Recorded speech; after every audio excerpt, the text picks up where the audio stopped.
Charlie Munger, Warren Buffett's business partner and one of the most successful investors in human history, once said something that completely changed how I think about building wealth.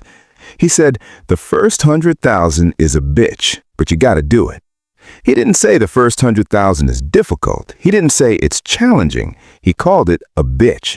And coming from a billionaire who built his fortune through patient, disciplined investing over decades, that word choice matters. Let me describe what this feels like from the inside, because I know a lot of you are living this right now. You've been investing for 3 years. You're putting in $500 a month, which isn't easy. You're making real sacrifices. You're saying no to trips, driving an older car, skipping the lifestyle upgrades your coworkers are enjoying. You check your portfolio and it says $42,000, and you do the mental math. At this rate, it's going to take you another 4 years just to hit 100,000, 7 years total to get to 6 figures. And something demoralizing happens. You look at your friends who aren't investing at all. They're going on vacations, buying new cars, eating out whenever they want, and yeah, they'll have nothing in 30 years, but right now they're having fun, and you're staring at a number that barely seems to move no matter how hard you grind. Here's what nobody tells you. That feeling of futility, that sense that you're sacrificing everything for a number that crawls upward at a snail's pace, is temporary. And on the other side of $100,000 is a completely different mathematical reality where everything accelerates in ways that will genuinely shock you. My name's Bobby, and I spend way too much time thinking about why the first $100,000 is the hardest money you'll ever accumulate. If you're someone who's grinding toward your first major investing milestone and wondering if it's even worth it, or if you're just starting out and need to understand what you're getting into, make sure to hit that subscribe button and give this video a thumbs up if this helps you out. Here's the thing about compound interest that most people fundamentally misunderstand. Everyone knows the basic concept. Your money earns returns, and then those returns earn returns, and it snowballs over time. But what people don't internalize is that compound interest is an exponential function, and exponential functions are counterintuitive to human brains that evolved to think linearly. We expect things to grow at a constant rate. If I save $10,000 this year, I expect to have $20,000 in 2 years and $30,000 in 3 years. That's linear thinking. But compound growth doesn't work that way. It's slow at first, almost imperceptibly slow, and then it curves upward faster and faster until it's growing at rates that seem almost absurd. The first $100,000 is brutal because you're at the flattest part of that curve. Your contributions, the money coming out of your paycheck, are doing almost all the work. The compound growth is barely contributing. But once you get past $100,000, the curve starts to bend upward. Your money starts pulling more and more of the weight, and your contributions become a smaller and smaller percentage of your annual growth. Let me show you exactly what this looks like in real numbers, because the math here is the whole point. Let's say you're starting from zero, and you're investing $500 per month, which is $6,000 per year, into an index fund earning an average of 10% annually. To go from zero to $100,000 takes about 7 years and 5 months. That's 89 months of grinding, sacrificing, watching your balance creep up slowly, while compound interest barely registers. Your total contributions over that period are about $44,500. The other $55,500 comes from investment gains. Notice that even after 7 years, your contributions and your gains are roughly equal. You're still doing half the work yourself. Now here's where it gets really interesting. To go from $100,000 to $200,000 takes only 3 years and 8 months, not 7 years, less than half the time. Your contributions over that period are about $22,000, but your investment gains are $78,000. Your money is now doing more than 3 times the work you are. The second $100,000 took half as long as the first because compound interest finally had something to work with. But wait, it gets even more dramatic. To go from $200,000 to $300,000 takes only 2 years and 7 months, and going from $300,000 to $400,000, about 2 years. By the time you're going from $900,000 to $1 million, it takes just over 1 year. The same $100,000 that took you 7.5 years to accumulate the first time now takes 13 months. This is the magic of compounding, but you only experience this magic if you survive the brutal early years. Let me put this in a different frame that might make it click. In year one of investing $500 per month at 10% returns, your investment gains for the entire year are about $300. $300. You contributed $6,000 and the market gave you $300. It feels like nothing because it basically is nothing. You're doing 95% of the work yourself. In year 10, when your portfolio has grown to around $100,000, your investment gains for that single year are approximately $10,000. That's almost double your annual contributions. Your money is now outpacing your effort. In year 20, with a portfolio of around $340,000, your annual gains are $34,000. You're contributing $6,000 and your investments are generating $34,000. Your money is doing nearly 5 times the work you are. By year 30, with a portfolio of over $1 million, your annual gains are over $100,000. You contributed $6,000 and your investments generated $100,000. Your money is doing nearly 17 times the work you are. By year 30, you could stop contributing entirely and your portfolio would still grow by 6 figures annually. But here's the catch that Munger understood deeply. You cannot skip to year 30. You cannot bypass the slow, grinding early years when your contributions dominate and your gains feel meaningless. The only path to the explosive growth of the later years is through the brutal slog of the early years. That's why the first $100,000 is a bitch. It's not just hard because you have to save a lot of money. It's hard because the math isn't helping you yet, and you have to keep faith in a process that won't show you real results for years. Now you might be thinking, Bobby, okay, the math makes sense, but 7 years is 7 years. Whether I'm grinding to 100,000 or grinding to 200,000, I'm still grinding. What's the practical difference? And here's what most people don't realize. The psychological game changes completely once you cross the 100,000 threshold. There's something that happens in your brain when you have 6 figures invested. First, the number starts to feel real. $20,000 in a brokerage account feels like an emergency fund or a car. $40,000 feels like maybe a down payment someday. But $100,000 starts to feel like wealth. It starts to feel like you're actually building something meaningful. This psychological shift matters because it sustains motivation. The number one reason people fail at long-term investing isn't that they pick the wrong funds or time the market badly. It's that they quit. They give up during the early years when progress feels hopeless. They raid their retirement accounts for short-term wants. They stop contributing during market downturns. Anything that helps you stay in the game is valuable, and crossing major psychological thresholds keeps you in the game. Second, once you have $100,000, market movements start to generate meaningful dollar amounts. A 2% gain on $20,000 is $400. Nice, but not life-changing. A 2% gain on $100,000 is $2,000. That's a vacation. That's a month's rent. You start to viscerally feel your money working for you, which reinforces the behavior of investing more. Third, and this is the one nobody talks about, reaching $100,000 proves to yourself that you can do this. So many people have a deep-seated belief that wealth building is something that happens to other people, that the system is rigged, that they'll never get ahead. And look, there are real systemic barriers that make it harder for some people than others, but the belief that it's impossible becomes a self-fulfilling prophecy. When you hit $100,000, you've proven that belief wrong. You've demonstrated to yourself that you're capable of accumulating meaningful wealth. And that identity shift from someone who can't build wealth to someone who has built wealth and will continue to do so is priceless. It changes every financial decision you make going forward. Let me talk about what it actually takes to reach 100,000, because I want this to be practical, not just theoretical. The math is straightforward. The more you can invest each month, the faster you get there. At $300 per month with 10% returns, hitting 100,000 takes about 12 years.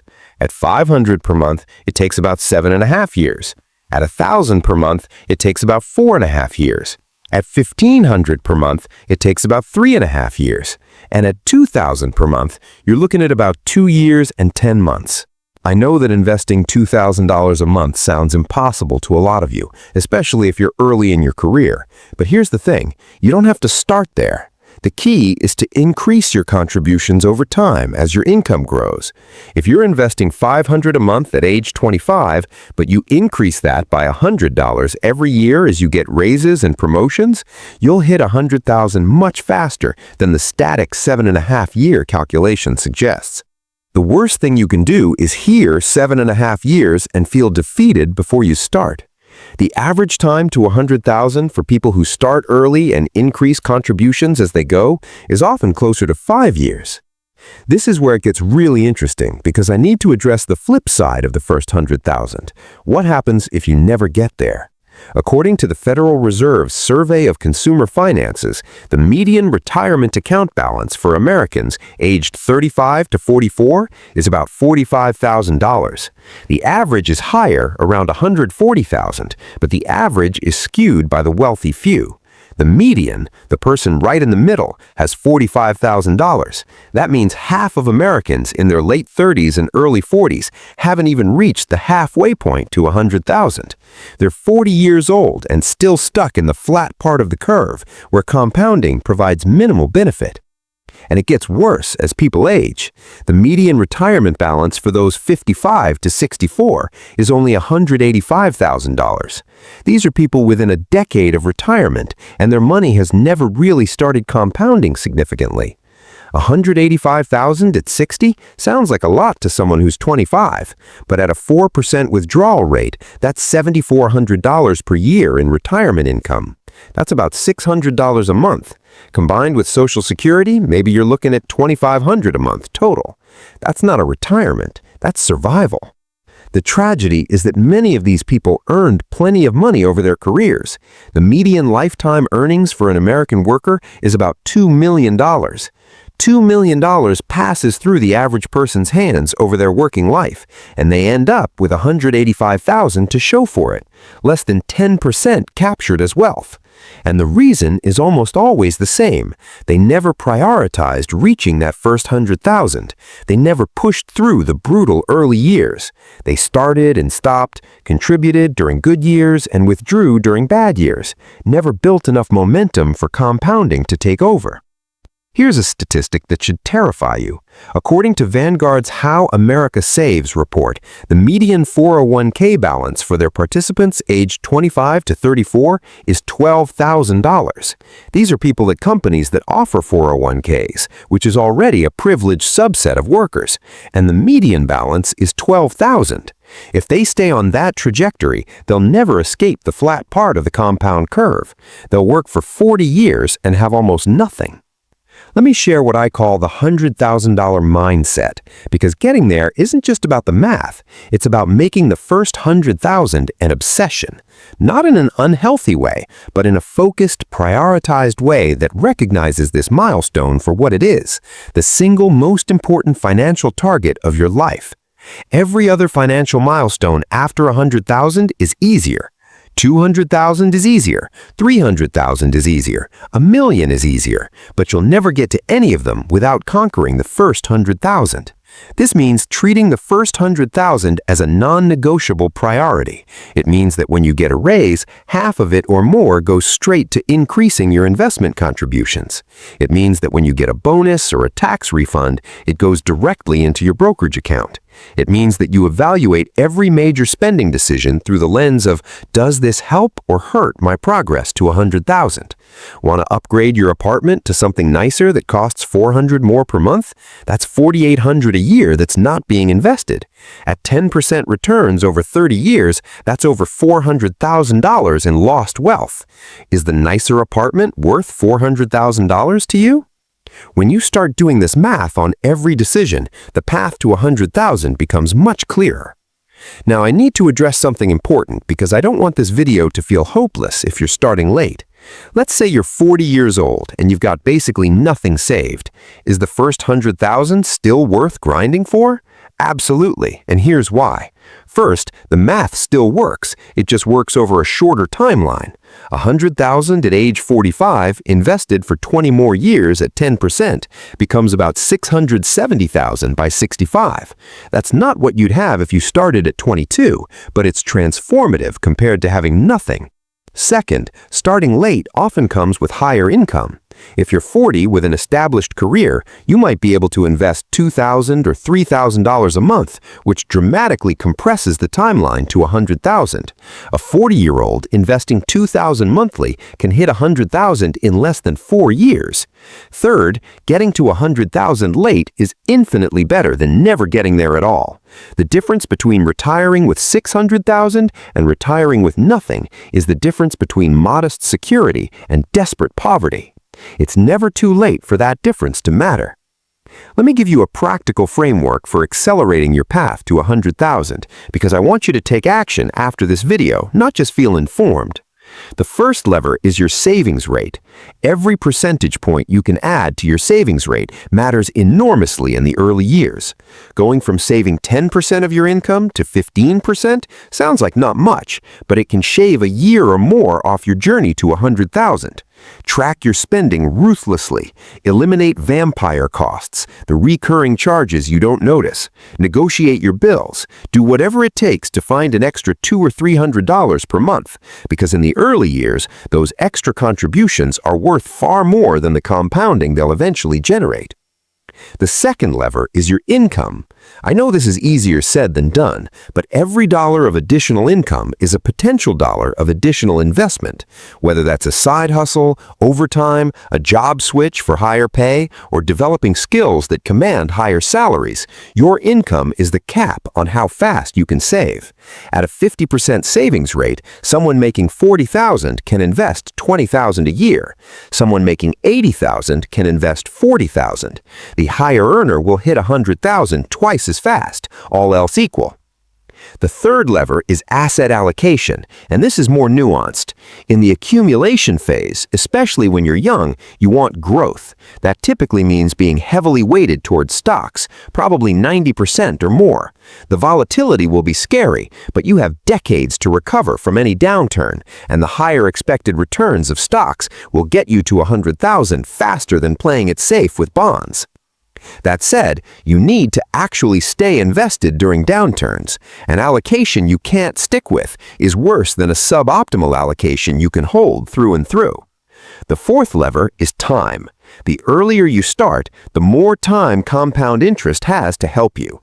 If you're 18 or 22 when watching this, you have an advantage that no amount of money can buy. Decades for compounding to work its magic.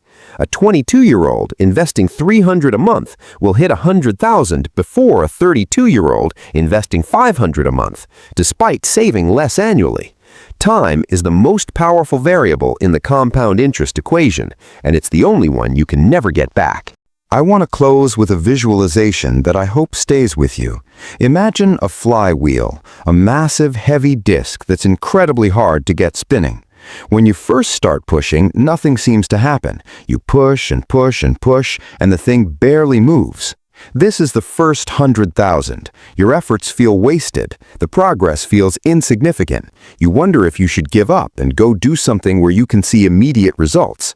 But here's the thing about flywheels. Once they finally start moving, they build momentum. Each push adds to the speed accumulated from all previous pushes. Eventually, the flywheel is spinning so fast that your individual pushes barely matter compared to the momentum already built up. The flywheel is now powering itself. That's what happens after 100,000. Your money builds its own momentum. Your contributions become less and less significant compared to the gains your existing wealth generates. Eventually, your money is spinning so fast that you could stop pushing entirely and it would keep going, keep growing, keep building wealth without you. But you can't skip the early pushes. You can't bypass the grinding, frustrating, seemingly pointless early years when your effort vastly outweighs your results. Every investor who has ever built significant wealth went through this phase. Every single one. The ones who got rich kept pushing when the flywheel wasn't moving.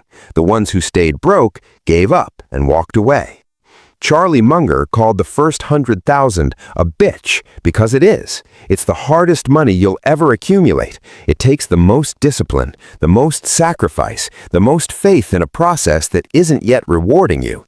But you gotta do it, because on the other side of that first 100,000 is a completely different mathematical reality, a reality where your money works harder than you do, where decades of acceleration await you, where the same 100,000 that took you 7 years to accumulate the first time happens in 13 months. The first 100,000 changes everything, not because 100,000 is enough to retire on, but because it's the threshold beyond which compound interest finally becomes your partner instead of a rounding error. Get there at all costs. I've spent way too much time thinking about this stuff, so you don't have to. If this video helped you see your finances differently, make sure to smash that like button and subscribe for more content that challenges how you think about money. I'll see you in the next one.